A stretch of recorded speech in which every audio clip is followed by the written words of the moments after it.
Shalom, shalom, Yasharal. I pray you are well, all of y'all.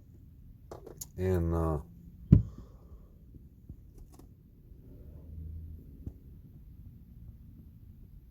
I'm just going to keep reading, showing you what Abba Yahuah has made, has revealed to me.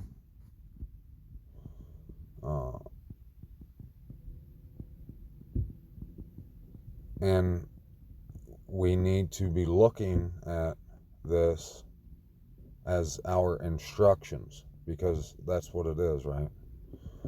And you can see in all that I'm going to attempt to read, you can see how it all confirms all that he has been showing me about the pride and the humble, about there being two different types of people, and where we are to go. You can see it all. I'm going to start out right here on in chapter 25 of Isaiah, and I believe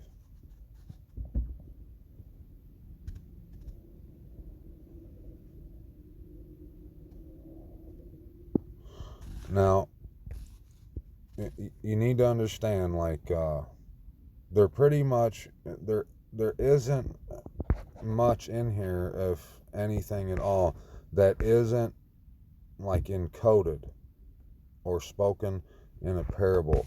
Like when it talks about, like in verse 12, it says, "And the high stronghold of your walls he shall bring down."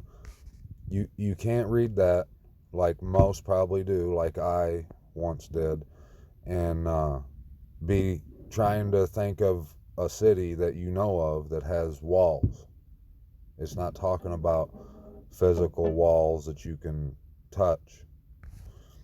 He's talking about the walls, so to speak, that has been a hedge around democracies, this country, others like it, that are abiding in the spirit that has made it, which, they can say that they are all for freedom and, patriots and all that sort of thing. That's the walls that he's talking about. And when I say that, you need to understand, you need to not, we got to look past, what we would see literally in his words, and understand what he truly means. You'll see how that is spoken about in here if your eyes are open. I'll actually start right here, because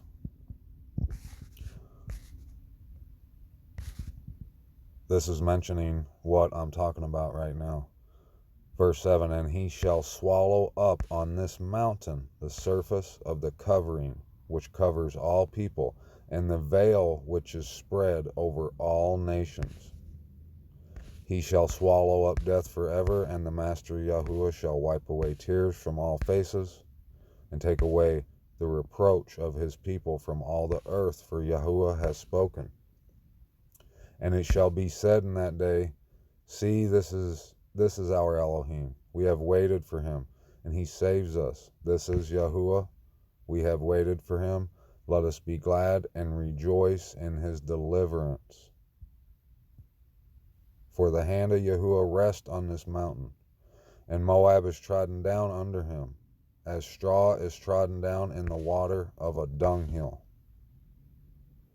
For he shall spread out his hands in their midst, as he who swims spreads out his hands to swim. And he shall bring down their pride together with the skill of his hands. And the high stronghold of your walls he shall bring down, lay it low, leveled to the ground, down to the dust. Okay, in that day, this song is sung in the land of Yahudah. We have a strong city. He sets up deliverance, walls, and ramparts. Open the gates. Let the righteous nation, which guards the truth, enter in. The one steadfast of mind you guard in perfect peace. Why? For he trusts in you. Trust in Yahuah forever. For in Yahuah is a rock of ages. For he shall bring down those who dwell on high. He lays the exalted city low. He lays it low to the earth. He brings it down to the dust. A foot tramples it down.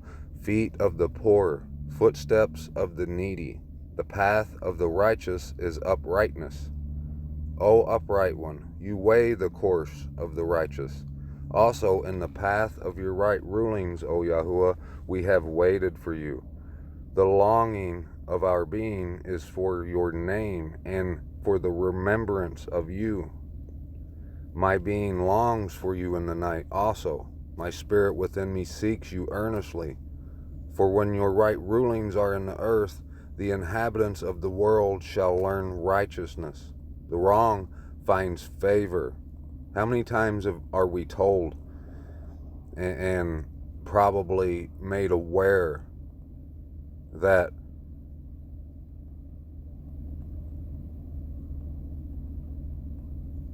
it's a good thing that you aren't a millionaire, that you aren't balling? Okay? It's a good thing. No matter how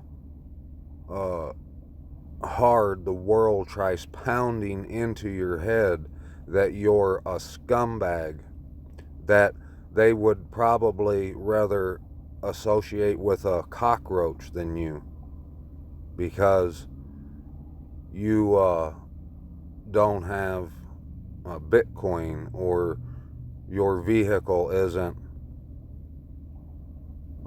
straight off the lot, or you don't have you wear something that they saw in Walmart.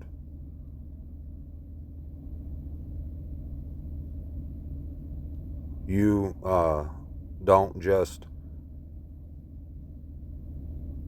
spend money like it's going out of style. Money isn't what your focus is set on. And because they can't understand why it wouldn't be, then you are seen as a nobody. We oftentimes say that we will rejoice in that, right? But we really need to stand on that one and put that into action and completely be full of joy when the world attacks you, and completely let go of any negative feeling that it causes us when we start to feel bad or depressed because of what the world does. We need to completely 1,000% flip that to joy, and not just talk about it, but be about it. And instead of trying to appease the world, trying to do what will cause you to fit in, make them accept you. You need to pound and drive home even more the fact that you are hated by the world. You need to applaud the world when it's attacking you. And the bottom line is, if you're trying to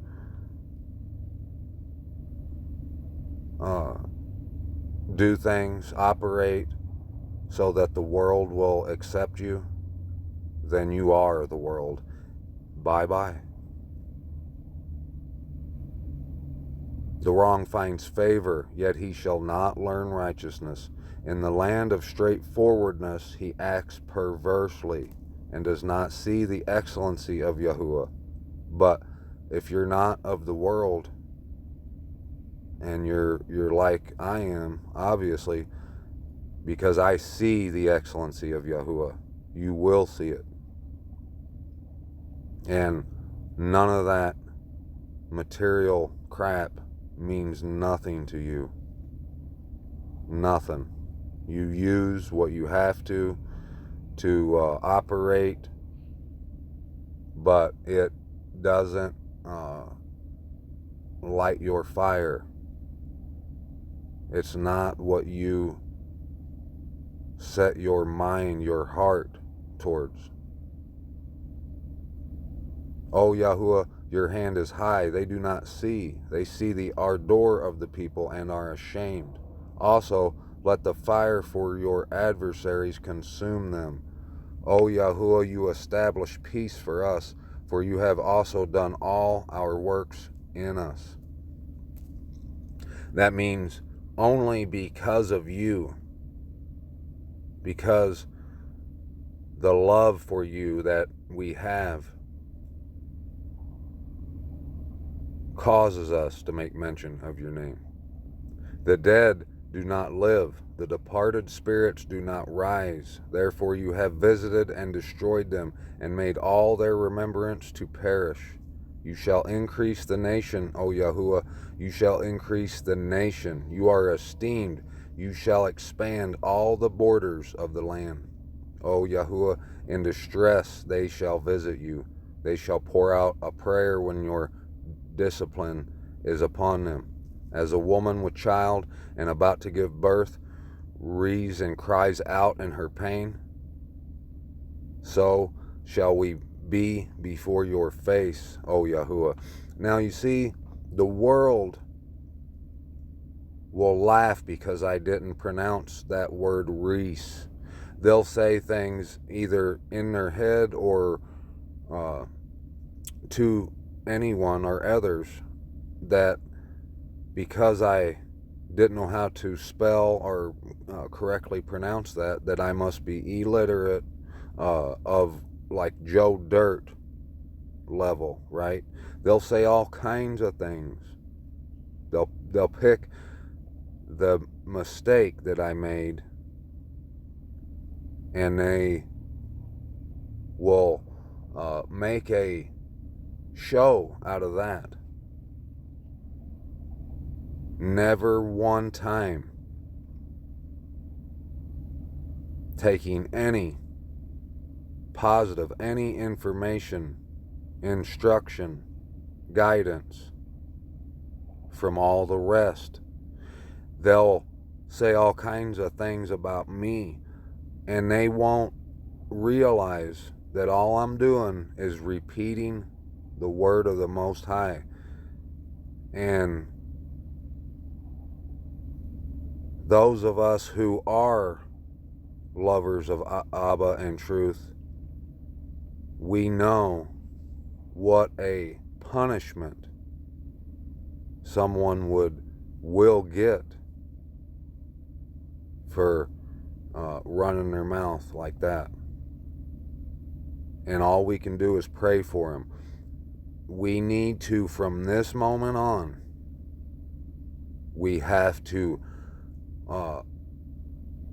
up our attempt, our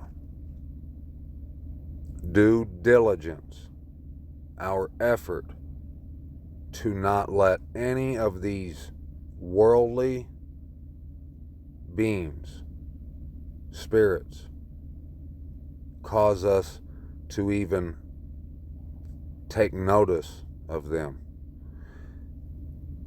We need to fully understand with without any part of us, we need to completely understand that when we put out the word of the Most High like we are doing, we need to know that the world is going to attack it. In that moment, clap your hands. Don't try to rationalize with these people. You do need to show, for those who do love truth that are watching you interact with that person, you do need to show your reason, your evidence. You need to show that which separates you from the world, who gives no evidence, who likes to falsely accuse. You need to give them your reason and why you are saying what you're saying. But that's it. When they go round and round, you owe them nothing. You already gave them more than they'll ever give you by putting words of truth that they're having a fit about and attacking you over. You given that they have read because they're attacking you about it, that is more than they'll ever nor ever have done for you. But we're not comparing our deeds. We just need to understand who we battle against, and that the battle is fought by the only strength we have. Our only strength is when we completely rely and trust in Yahuah, and that He is our trust. I'm gonna try to mention right now what the gist of my dreams were last night, what they were about, okay? I can tell you that everything horrifying, terrifying was trying to out me in my dreams. And if I told you that I wasn't shaking in my boots and trembling, I'd be lying. I was.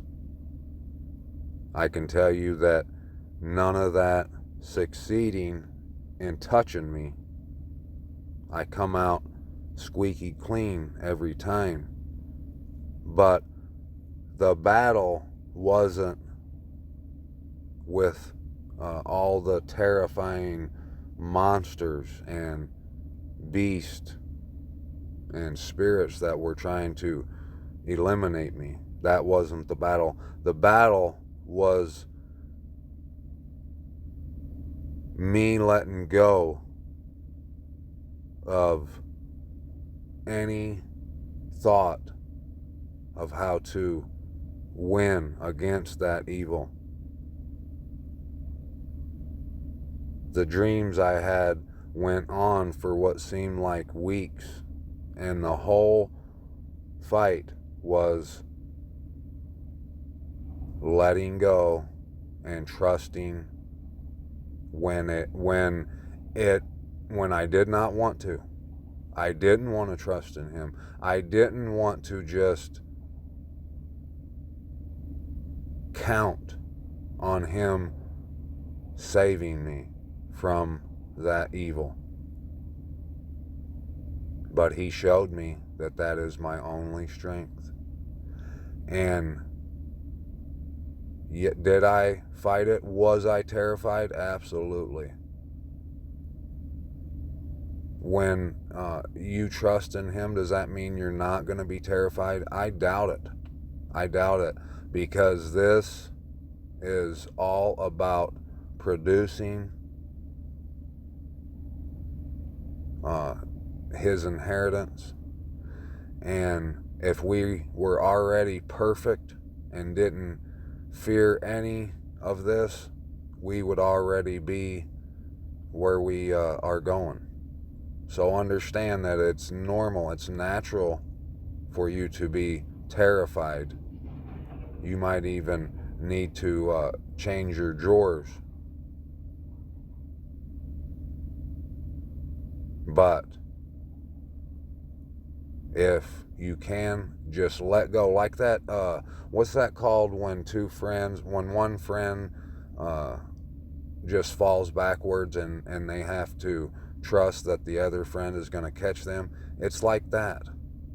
You have to, when what is coming to kill you is charging at you and you're full of fear and you want to act how you normally would, you're thinking like you normally think, you need to understand that our victory will come when we can look that in the eye and understand that Abba is going to destroy what causes us to be afraid, what wants to kill us, and that it doesn't have a chance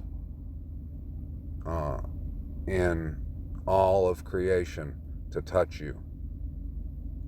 And it's coming at you because you are being tried and tested. You need to be made where you can completely trust in him. Let go. Your only strength is trusting him. If you go to pick up a sword, you're dead. If you try to run, you're dead. Whatever Abba Yahuah tells you to do that. Only. You shall expand all the borders of your land. O Yahuah, in distress they shall visit you. They shall pour out a prayer when you're disciplining. Discipline is upon them. I already read that. My bad. As a woman with child and about to give birth wreathes and cries out in her pain, so shall we before your face, O Yahuah. We have conceived, we wreathed in pain, we have given birth to wind. We have not accomplished deliverance in the earth, nor have the inhabitants of the world fallen. Let your dead live. Together with my dead body let them arise. Awake and sing, you who dwell in dust.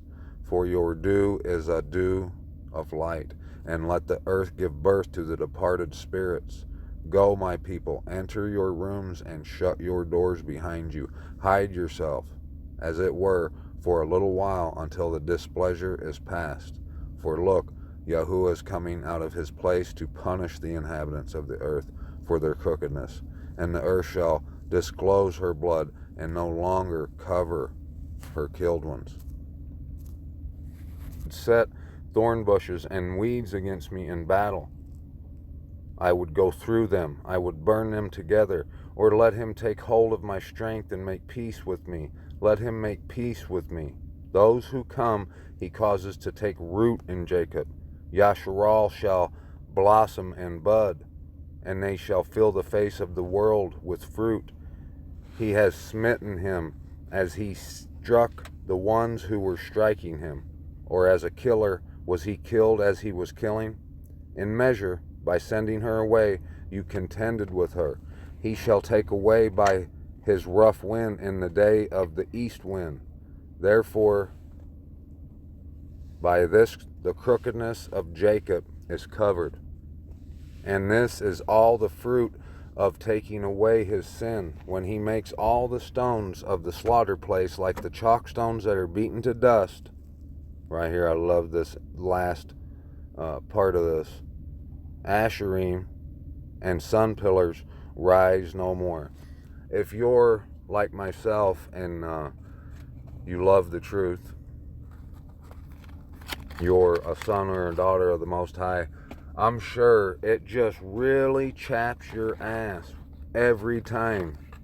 And for me, I don't think I go through an hour of the day without seeing an obelisk or a Easter bunny or a Christmas tree or a Cupid or a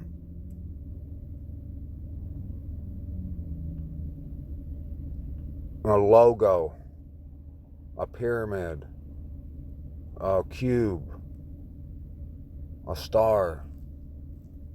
It's everywhere. And for me, I'll be so thankful to the Most High when I can look to the right or to the left, forward or behind me, a 360 spin in all directions, and I don't have to see any of that garbage again. And the blind ones see it as harmless and innocent, right? But they treat it just like they do all truth. They only see surface deep. If they would take the time to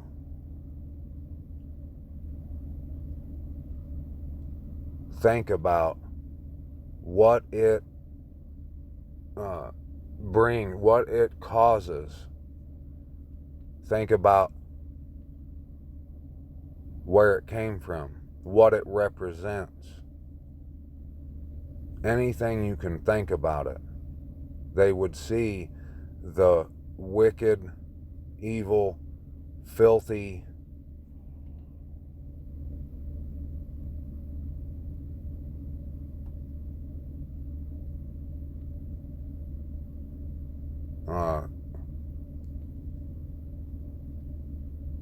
scum that it is.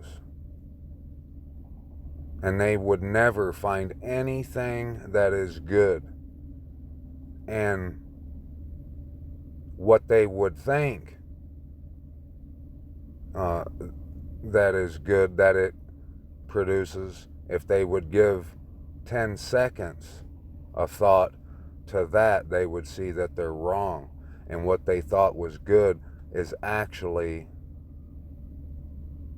evil. And dangerous isn't the word. Deadly is more like it.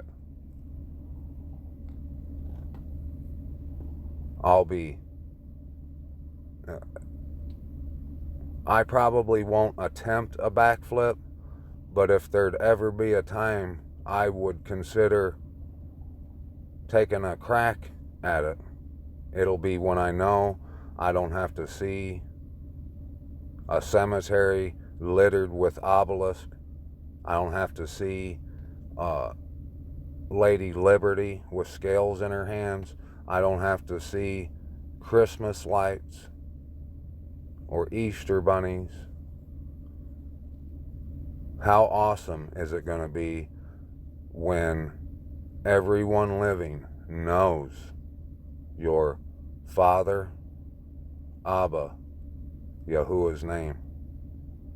When you can speak it to a stranger without fear of them not having a clue what you're talking about. And if you think that that isn't something that will be made into reality, why are you still listening to me? You already have plenty to attack me with already.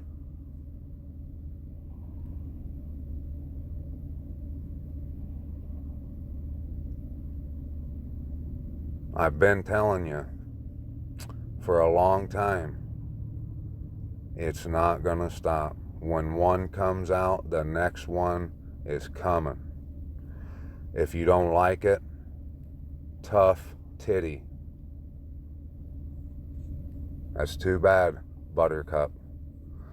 But if you do love it, you love the truth.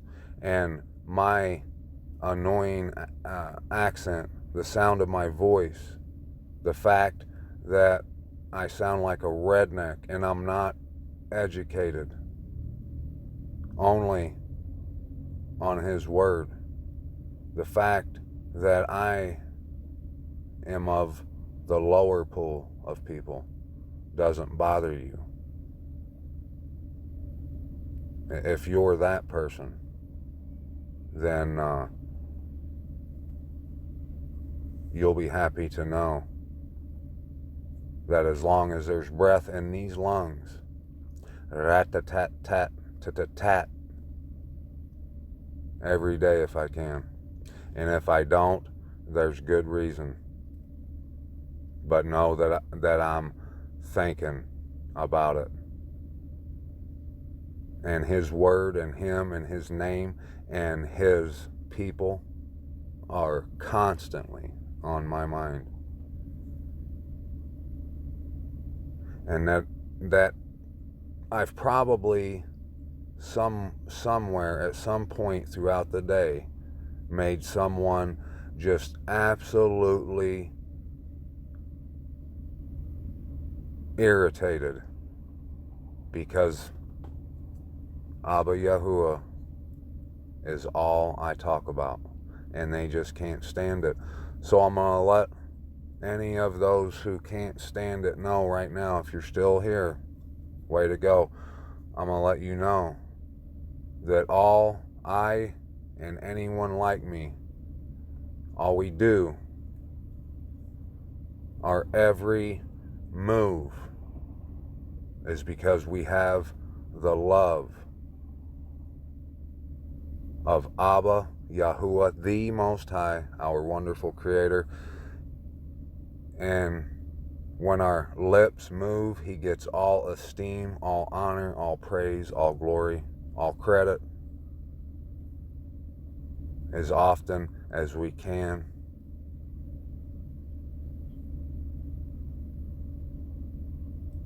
If you don't like it, you shouldn't be here. But for your life's sake, because we still do love you, even though you hate us, we love you. We do hope and pray that you do stick around and open up those eyes, turn your ears on, so that you might live. And if you think I'm being arrogant by saying that to you, well, that's too bad. Try and stop me. My strength is Yahuah. Therefore, by this crookedness of Jacob is covered, and this is all the fruit of taking away his sin, when he makes all the stones of the slaughter place like chalk stones that are beaten to dust. Asherim and sun pillars rise no more. For the city of defense is lonely, a home forsaken and left like a wilderness. There the calf feeds, and there it lies down, and shall consume its branches. When its twigs are dry, they are broken off. Women come and set them on fire, for it is a people of no understanding. Therefore he who made them has no compassion on them, and he who formed them shows them no favor. And in that day it shall be that Yahuah threshes from the channel of the river to the wadi of Mitzrayim. Remember, the river, it represents the flowing of people. Okay?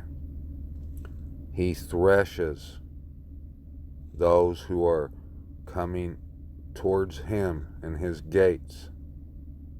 and it doesn't stop until we get to the Wadi of Mitzrayim.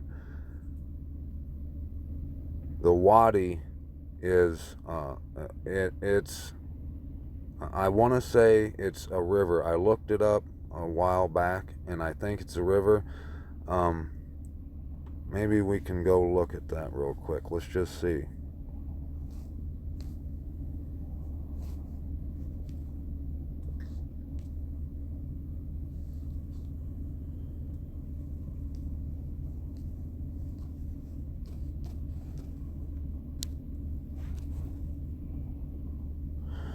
Watercourse, from Arabic, Wadi, seasonal watercourse. Let's see.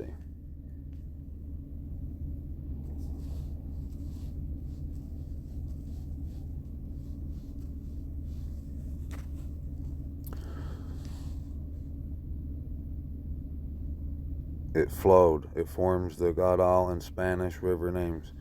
Gully or stream bed in northern Africa and the Middle East that remains dry except during rainy seasons. Let's see.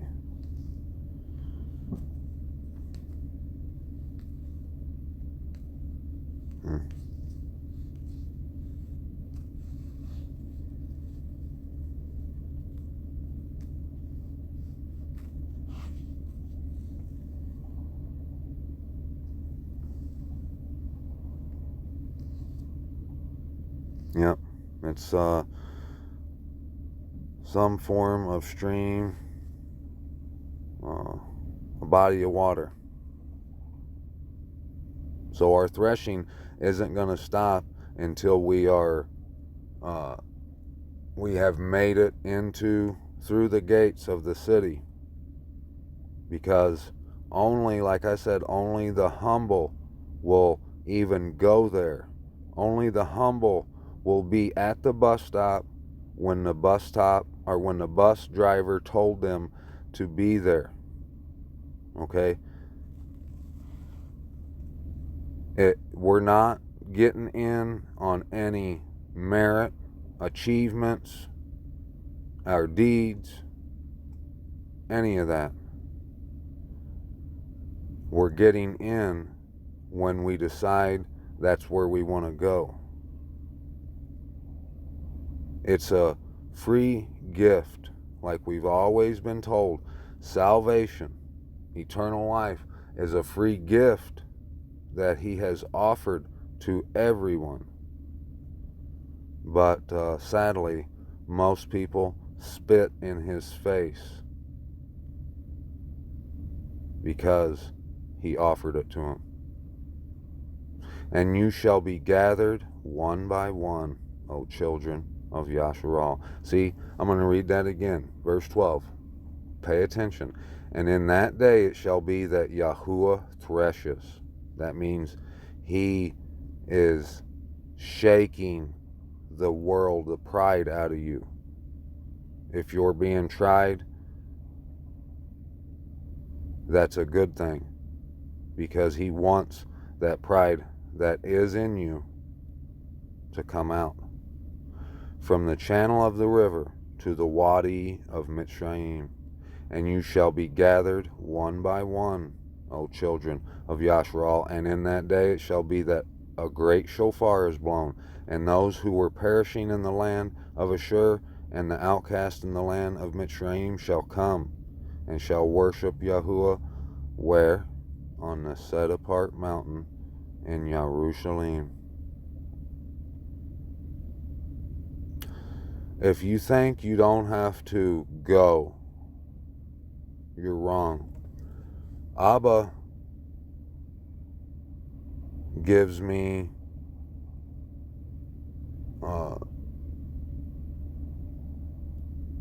instructions in my dreams. He gives me dreams that foretell future, that I can tell you and have witnesses that'll back it up, that I've told the dream to the next day, and that what I dreamed came to fruition later on.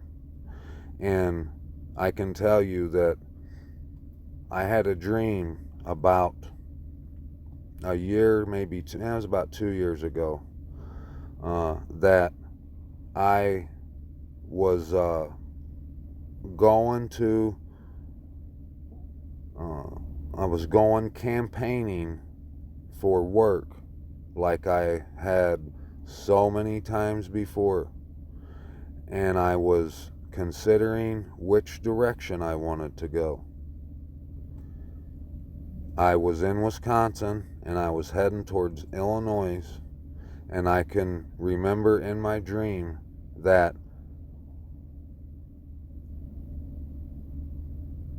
what direction and how far I went depended on where the bombs were being dropped.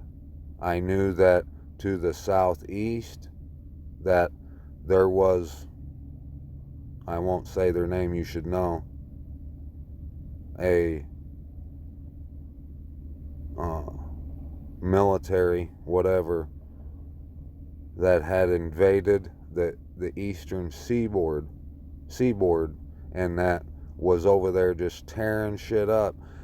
I knew that they were making their way towards Illinois, and there was another completely different entity doing the same thing on the west coast, and they were moving their way towards the interior.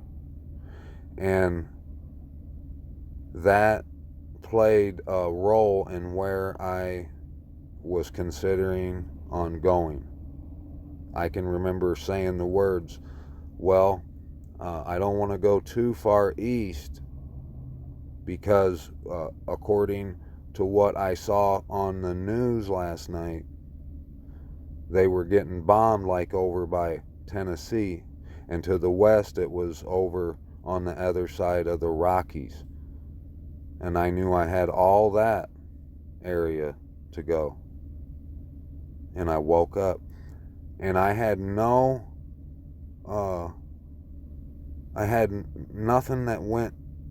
that I had saw before having that dream that would have made me dream that. No thought, no images, no words, nothing. He gave me that dream for a reason. I'm gonna try to find that vision that guy who that told his vision on the Prophecy Club, like in the early 90s. I'm gonna try to find that and share it, mirror it, or whatever, so y'all can watch it and understand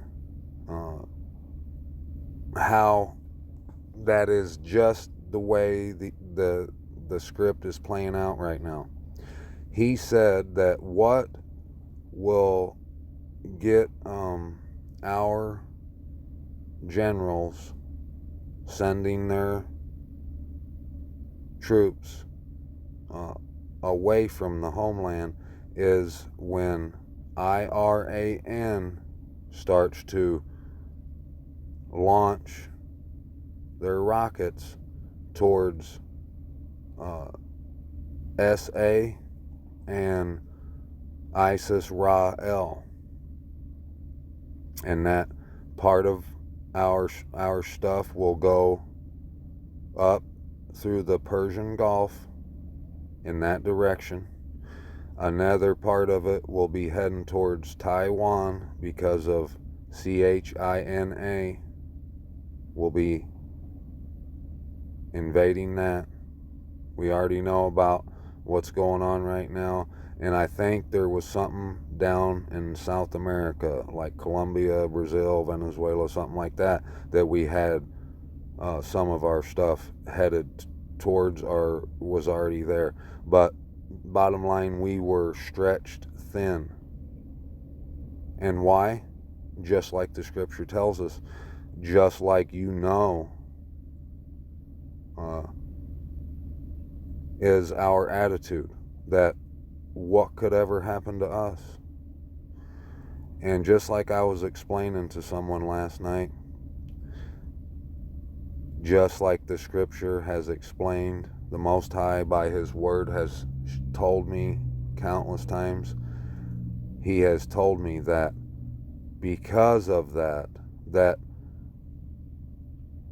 Mitzrayim's attitude that she sets on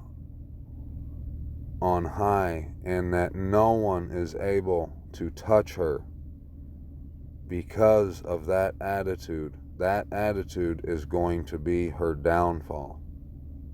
If she was on guard and knowed that anything could happen and that there are killers who are wanting to destroy her, she would be on guard, just like Messiah said, if a man knew that the thief was coming, therefore watch.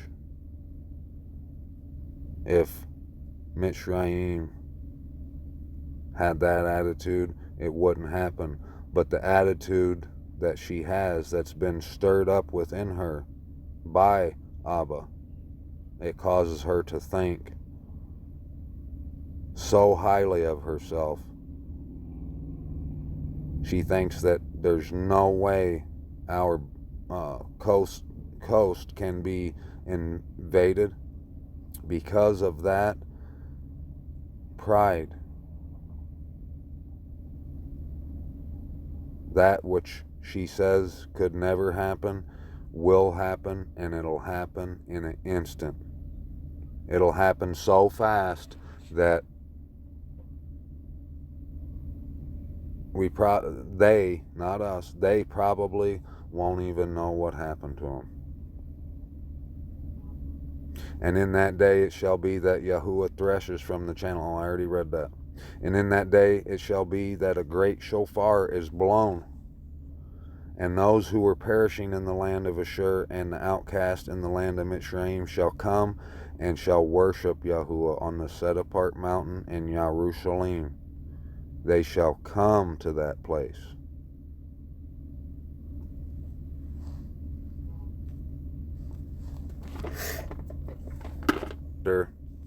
Chapter 28 of Isaiah, the last one I do on this here video, but it ain't over. And this is one we've all read. I know I have, lots of times, and never has it been opened up like it is to me now. I hope your ears are on. Woe to the proud crown of the drunkards of Ephraim, and to the fading flower of its splendid comeliness, that is on the head of the fertile valley, to those who are overcome with wine.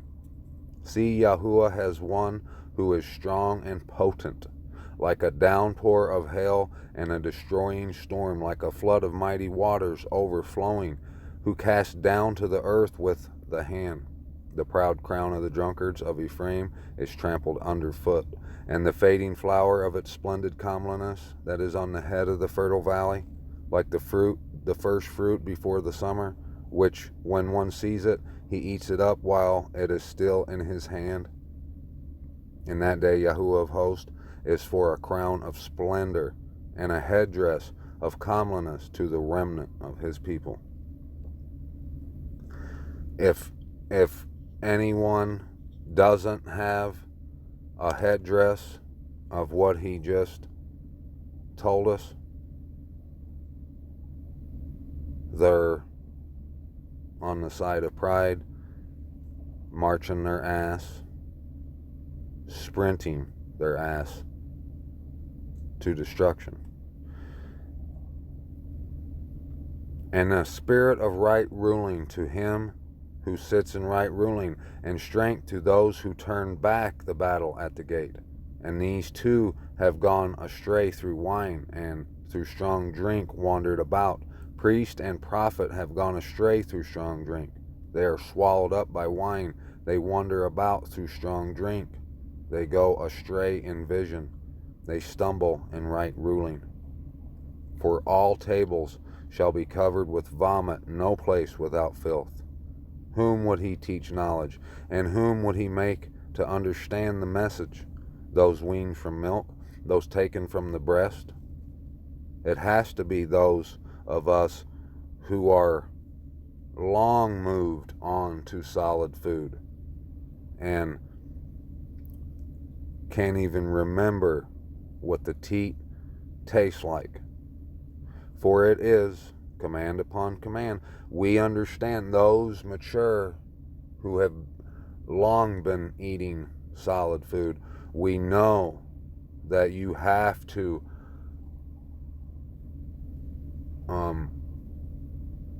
wrap yourself in the Word. You have to read it thoroughly. We understand it's command upon command, command upon command, line upon line, line upon line, here a little, there a little. For with a jabbering lip and a foreign tongue he speaks to this people, to whom he said, this is the rest, give rest to the weary, and this is the refreshing. But the stiff-necked would not hear, but the word of Yahuah was to them command upon command, command upon command, line upon line, line upon line, here a little, there a little, so that they go and shall stumble backward and be broken and snared and taken captive. Do you see? That's why it's written in parable. That's why he made everything encoded. Because those who don't give a rat's ass, but yet they want you to think they do, when they read it, they don't think command upon command. They don't love the complete context. They're not a man or woman of context. They're a woman or man of the world who only does what they do for greedy gain. Therefore, hear the word of Yahuah, you men of scorn, who rule this people, who are in Jerusalem, because you have said, we have made a covenant with death, and with Sheol we have effected a vision. When the overflowing scourge passes through, it does not come to us, for we have made lying our refuge, and under falsehood we have hidden ourselves. Therefore, thus said the Master Yahuah, see, I am laying in Sion a stone for a foundation, a tried stone, a precious cornerstone, a settled foundation. He who trusts shall not hasten away, and I shall make right ruling the measuring line, and righteousness the plummet. And the hail shall sweep away the refuge of lying, and the waters overflow the hiding place. The hiding place, okay? And your covenant with death shall be annulled, and your vision with Sheol not stand. When an overflowing scourge passes through, then you shall be trampled down by it. As often as it passes through, it shall take you, for it shall pass through every morning, and by day and by night, and it shall be only trembling to understand the message. For the bed shall be too short for a man to stretch out on, and the covering shall be too narrow to wrap himself in it. For Yahuah rises up at Mount Perazim, and he is wroth as at the valley of Gibeon, to do his work, his strange work, and to do his deed, his strange deed. And now do not be scoffers, lest your bonds be made strong. For I have heard from the Master Yahuah of hosts a destruction decreed upon all the earth. Yeah, if you're someone who doesn't love the truth, who thinks we're full of shit, you would be far better off just to keep your mouth shut. But when you decide to leave your comment and to run your mouth, woe to you.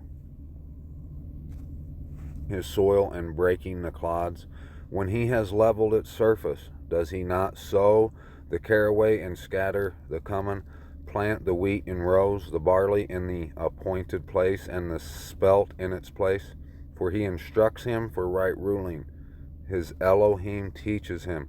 For caraway is not threshed with a threshing sledge, nor is a wagon wheel rolled over cumin, but caraway is beaten out with a stick, and cumin with a rod. Grain is crushed, so one does not go on threshing it forever, nor break it with his wagon wheel, nor crush it with his horsemen. Even this has come from Yahuah of hosts, who did wonders in counsel, who made wisdom great. Yes, he has.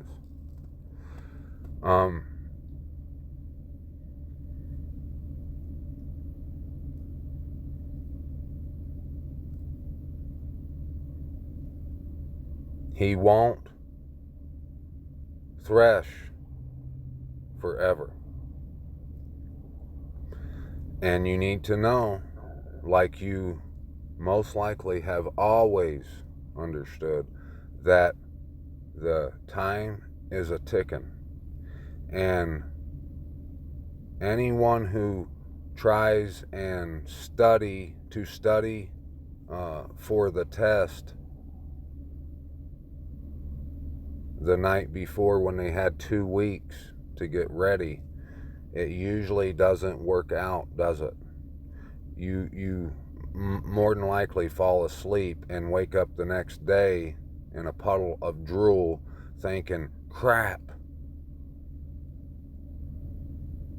And when you fail the test, you know there ain't a doubt in your being that it is all your own fault, and that you could have easily passed. And you need to understand that by passing the test, it doesn't come from something you were born with.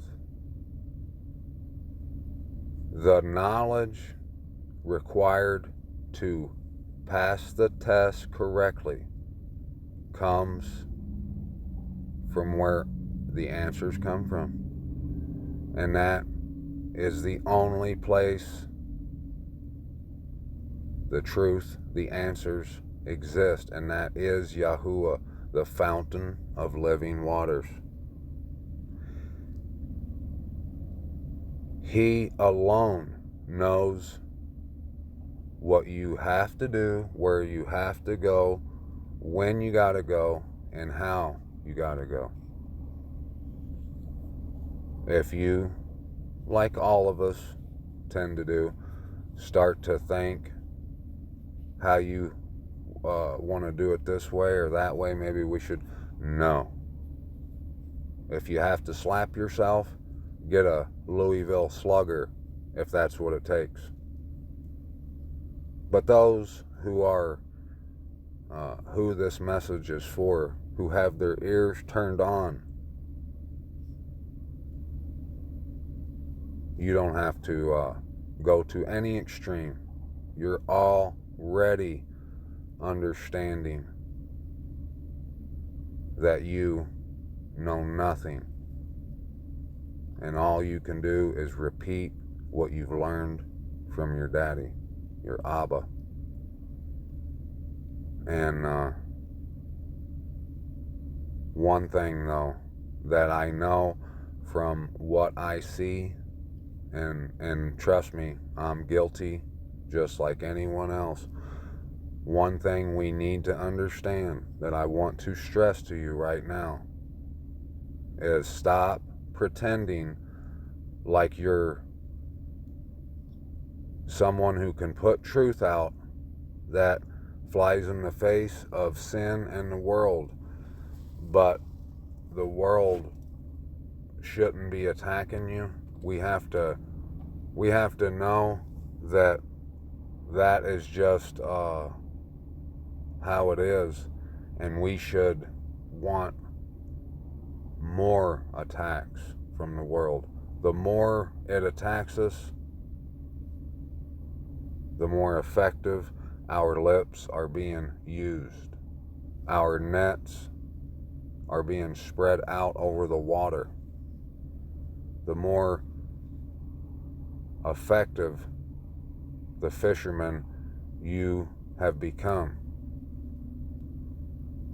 If you expect, after putting a message of truth out, if you expect nothing but songs of praise and attaboys, pats on the back for yourself, you are still blind just like the rest of the world. The world hates the truth. If the world's patting you on your tush, you ain't speaking it. If you're speaking the truth, it's got whatever weapon that's in its hand aimed right at your throat. And when that is understood by you, you need to praise and dance with all joy and happiness. Be thrilled, because